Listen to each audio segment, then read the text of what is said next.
To some, El Salvador's president Nayib Bukele's offer to house criminals from the US in jails in his own country, including an offer to hold illegal immigrants, came as a shock.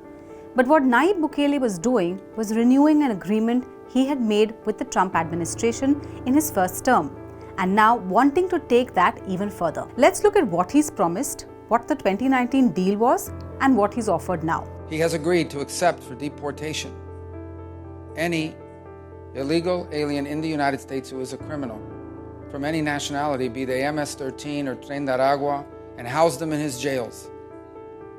And third, he has offered to house in his jails dangerous American criminals in custody in our country, including those of U.S. citizenship and legal residence. That brings us to the jails of El Salvador. Shaved heads, heavily tattooed inmates seen crouching, often shirtless, wearing nothing but boxer shorts. Bukele opened this sprawling facility called the Terrorism Confinement Center that can hold 40,000 prisoners at a time. Nayib Bukele has used videos like these to portray how he has managed to change the face of El Salvador. It was once the murder capital of all of the southern hemisphere, with the highest number of homicides reported there. But Nayib Bukele adopted radical measures to change that. In 2022, he declared an emergency to fight gang violence and extortion. More than 80,000 people were arrested under that emergency, which continues. And it seems to have paid off. Extortions by violent gangs have dropped. Homicides have reduced drastically. These extreme measures have shown results, even as human rights organizations have claimed that inmates are tortured in custody, sometimes deprived of food, and due process not followed while putting them on trial. But the US has credited Bukele for the reduction in the number of illegal immigrants coming in from El Salvador into the United States. And is there any precedence for what Bukele is offering? Well, in 2019, Bukele signed an agreement with President Trump to take in non-Salvadoran migrants who had been detained in the US. El Salvador had agreed to process asylum requests to prevent migrants from heading north to the US. It was called the Safe Third Country Agreement.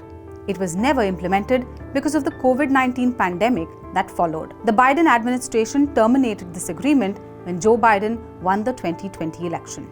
The current proposal goes beyond the 2019 agreement. Not only has Bukele offered to take in illegal immigrants from other countries and keep them in jails in his nation, he's also said he's willing to take in criminals convicted in the US, including American citizens. Deporting American citizens, even if they are convicted, is expected to face major hurdles on all fronts. We do not hide our sympathy for President Trump. It is a good moment to strengthen the relationship. That is what we are doing here. I'm sure it will be beneficial for both of us.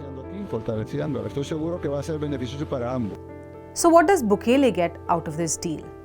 He wants to strengthen ties with the US, and if doing something that Trump wants help with gets him there, he's going for it.